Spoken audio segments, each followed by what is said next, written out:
അന്തരിച്ച മുതിർന്ന ബി.ജെ.പി. നേതാവ് അഹല്യ ശങ്കറിന് വിട നൽകാനൊരുങ്ങി രാഷ്ട്രീയ കേരളം.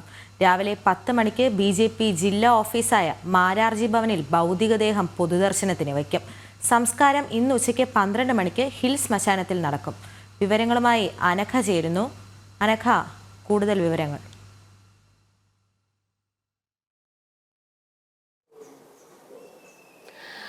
അന്തരിച്ച മുതിർന്ന ബി.ജെ.പി.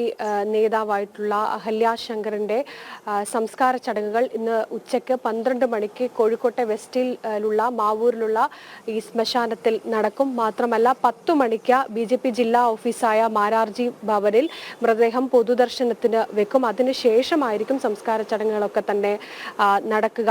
ഇന്നലെ ബി.ജെ.പിയിലെ തന്നെ മുതിർന്ന നേതാക്കളൊക്കെ തന്നെ ഈ അന്തിമോപചാരം അർപ്പിക്കാൻ എത്തിയിരുന്നു. മാത്രമല്ല ഈ കോഴിക്കോടിനെ സംബന്ധിച്ച് ഈ കോഴിക്കോടിന്റെ വിവിധ ഭാഗങ്ങളിൽ നിന്ന് നിരവധി ആളുകളാണ് അവസാനമായി ആ കരുത്തുറ്റ വനിതാ നേതാവിനെ കാണാൻ വീട്ടിലേക്ക് എത്തിയിരുന്നത്.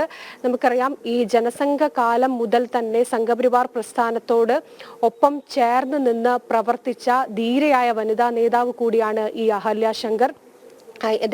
ഈ ഒരു കോൺഗ്രസ് പശ്ചാത്തലത്തിൽ നിന്ന് വന്ന് ഈ സംഘപരിവാർ പ്രസ്ഥാനത്തിന്റെയും ജനസംഘത്തിന്റെയും ഒക്കെ പ്രവർത്തനങ്ങളിൽ ആകൃഷ്ടയായി അങ്ങനെയാണ് ഈ പ്രസ്ഥാനത്തിലേക്ക് അഹല്യ ശങ്കർ എത്തുന്നത്.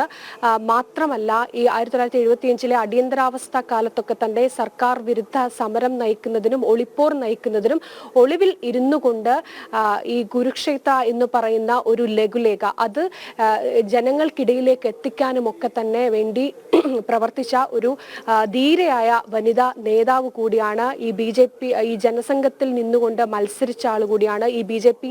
രൂപീകരണ യോഗത്തിലടക്കം പങ്കെടുത്ത വനിത കൂടിയാണ് ഈ അഹല്യ ശങ്കർ. അങ്ങനെ ഈ ഒരു കോഴിക്കോട്ടുകാരെ സംബന്ധിച്ച് ഇവിടെ എന്ത് പ്രശ്നമുണ്ടെങ്കിൽ പോലും അഹല്യ ശങ്കർ എന്ന് പറയുന്ന ഒരു നേതാവിന്റെ സാന്നിധ്യം അവിടെ എപ്പോഴും എല്ലാ കാലത്തും ഉണ്ടായിരുന്നു. ഏറ്റവും സാധാരണക്കാരിൽ ഇറങ്ങിച്ചെല്ലുകൊണ്ട് അവരിൽ ഒരാളായി പ്രവർത്തിച്ച ആൾ കൂടിയാണ് അഹല്യ ശങ്കർ. അതുകൊണ്ട് തന്നെയാണ് ഇന്നലെ ഈ മരണവിവരം അറിഞ്ഞ ആ വീട്ടിലേക്ക് ആളുകൾ ഒരു ജനസാഗരം തന്നെ ആ വീട്ടിലേക്ക് എത്തിയത്. വാർദ്ധക്യ സഹജമായ അസുഖത്തെ തുടർന്ന് കഴിഞ്ഞ 3 മാസമായി കോഴിക്കോട്ടെ സ്വകാര്യ ആശുപത്രിയിൽ ചികിത്സയിൽ തുടരുകയാണ്.